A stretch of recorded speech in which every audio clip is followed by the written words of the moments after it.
Only, wait a minute. Yes? You mean you've actually got a real mind reader? You've found one? One that works? Dr. O'Connor shook his head sadly. I'm afraid I should have said, Mr. Burris, that we did once have one, he admitted. He was, unfortunately, an imbecile, with a mental age between 5 and 6, as nearly as we were ever able to judge. An imbecile? Burris said. But how are you able to... He could repeat a person's thoughts, word for word, Dr. O'Connor said. Of course, he was utterly incapable of understanding the meaning behind them. That didn't matter. He simply repeated whatever you were thinking. Rather disconcerting. I'm sure, Burris said. But was he really an imbecile? There wasn't any chance of... Of curing him? Dr. O'Connor said. None, I'm afraid. We did at one time feel that there had been a mental breakdown early in the boy's life, and indeed it's perfectly possible that he was normal for the first year or so. The records we did manage to get on that period, however, were very much confused, and there was never any way of telling anything at all for certain. It's easy to see what caused the confusion, of course. Telepathy in an imbecile is rather an oddity, and any normal adult would probably be rather hesitant about admitting that he was capable of it. That's why we have not found another subject. We must merely sit back and wait for lightning to strike. Burris sighed. I see your problem, he said. But what happened to this imbecile boy of yours? Very sad, Dr. O'Connor said. 6 months ago, at the age of 15, the boy simply died. He simply gave up and died. Gave up? That was as good an explanation as our medical department was able to provide, Mr. Burris. There was some malfunction, but we like to say that he simply gave up. Living became too difficult for him. All right, Burris said after a pause. This telepath of yours is dead, and there aren't any more where he came from. Or if there are, you don't know how to look for them. All right. But to get back to this machine of yours, it couldn't detect the boy's ability? Dr. O'Connor shook his head. No, I'm afraid not.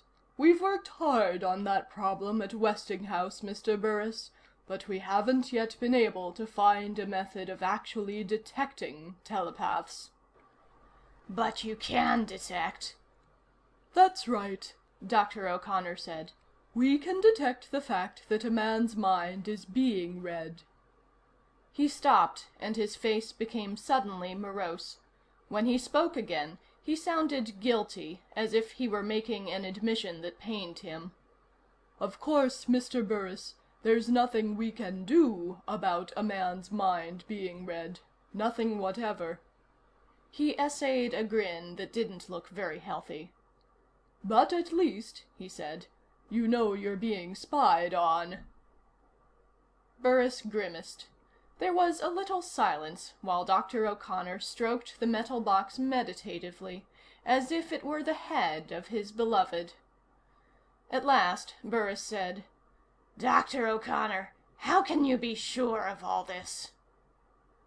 The look he received made all the previous conversation seem as warm and friendly as a Christmas party by comparison. It was a look that froze the air of the room into a solid chunk, Malone thought. A chunk you could have chipped pieces from for souvenirs later when Dr. O'Connor had gone, and you could get into the room without any danger of being quick-frozen by the man's unfriendly eye. Mr. Burris, Dr. O'Connor said, in a voice that matched the temperature of his gaze. Please, remember our slogan. Malone sighed. He fished in his pocket for a pack of cigarettes, found one, and extracted a single cigarette. He stuck it in his mouth and started fishing in various pockets for his lighter. He sighed again. Perfectly honestly, he preferred cigars, a habit he'd acquired, from the days when he'd filched them from his father's cigar case. But his mental picture of a fearless and alert young FBI agent didn't include a cigar.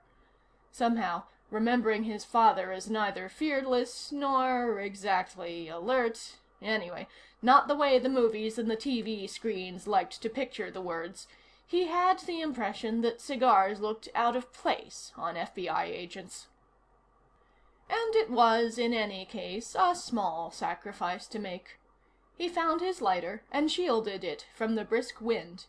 He looked out over water at the Jefferson Memorial and was surprised that he'd managed to walk as far as he had. Then he stopped thinking about walking and took a puff of his cigarette and forced himself to think about the job in hand. Naturally, the Westinghouse gadget had been declared ultra top secret as soon as it had been worked out. Virtually everything was these days. And the whole group involved in the machine and its workings had been transferred without delay to the United States laboratories out in Yucca Flats, Nevada. Out there in the desert, there just wasn't much to do, Malone supposed, except to play with the machine. And, of course, look at the scenery. But when you've seen one desert, Malone thought confusedly, you've seen them all. So, the scientists ran experiments on the machine, and they made a discovery of a kind they hadn't been looking for. Somebody, they discovered, was picking the brains of the scientists there. Not the brains of the people working with the telepathy machine, and not the brains of the people working on the several other Earth-limited projects at Yucca Flats. They'd been reading the minds of some of the scientists working on the new and highly classified non-rocket space drive. In other words, the Yucca Flats plant was infested with a telepathic spy. And how do you go about finding a telepath? Malone sighed. Spies that got information in any of the usual ways were tough enough to locate. A telepathic spy was a lot tougher proposition. Well, one thing about Andrew J. Burris, he had an answer for everything. Malone thought of what his chief had said. It takes a thief to catch a thief. And if the Westinghouse machine won't locate a telepathic spy, I know what will. What? Malone had asked. It's simple, Burris had said. Another telepath. There has to be one around somewhere.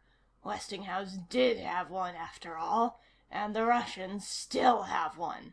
Malone, that's your job. Go out and find me a telepath. Burris had an answer for everything, all right, Malone thought. But he couldn't see where the answer did him very much good. After all, if it takes a telepath to catch a telepath, how do you catch the telepath you're going to use to catch the first telepath? Malone ran that through his mind again, and then gave it up. It sounded as if it should have made sense somehow, but it just didn't, and that was all there was to that.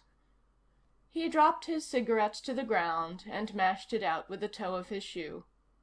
Then he looked up. Out there, over the water, was the Jefferson Memorial.